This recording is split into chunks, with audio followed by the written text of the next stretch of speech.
Bonjour. Imagine, dans l'histoire d'aujourd'hui, un ange apparaît à notre personnage. Carrément un ange.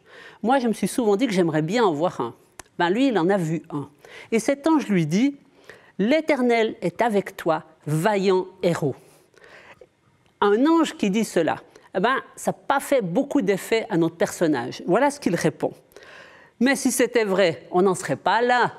De toute façon, le Dieu de nos ancêtres, il nous a oubliés. Il nous a abandonnés. Imagine dire ça à un ange. Ben, l'ange, il ne s'en offusque pas en réalité. Il continue d'annoncer son message. Il lui dit « Va avec la force que tu as. Est-ce que ce n'est pas moi qui t'envoie ?» D'ailleurs, la Bible nous dit qu'à ce moment-là, ce n'est plus marqué l'ange, mais c'est marqué l'Éternel.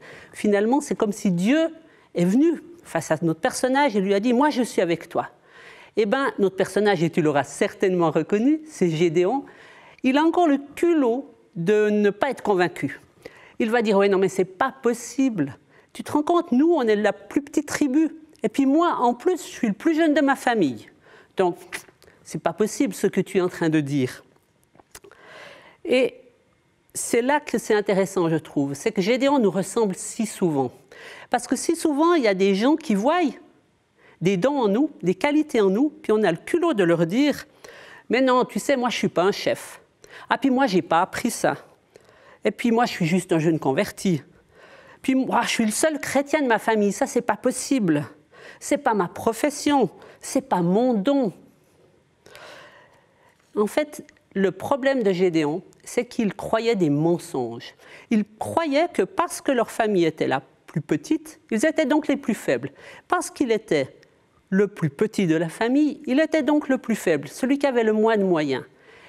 C'est un mensonge. Et moi, je crois que dans nos vies, on croit beaucoup de mensonges. Ces mensonges qui nous empêchent d'entrer dans ce que Dieu a pour nous.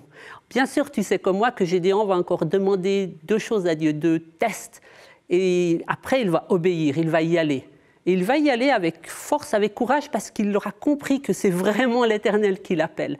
Moi, j'aimerais t'encourager à ne pas attendre ce dernier signal de l'Éternel, mais à oser des petits pas, à oser aller dans ce que tu crois que Dieu t'a demandé, à oser aller dans ce que l'autre t'encourage, puis si ce n'est pas pour toi, tu reviendras, tu diras « j'ai essayé, ce n'est pas pour moi ».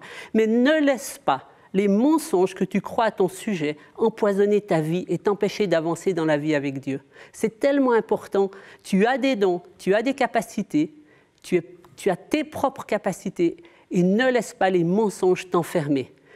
Aujourd'hui, mon encouragement, c'est vraiment écoute ce que Dieu dit de toi, crois et va avec la force que tu as parce que l'Éternel est avec toi.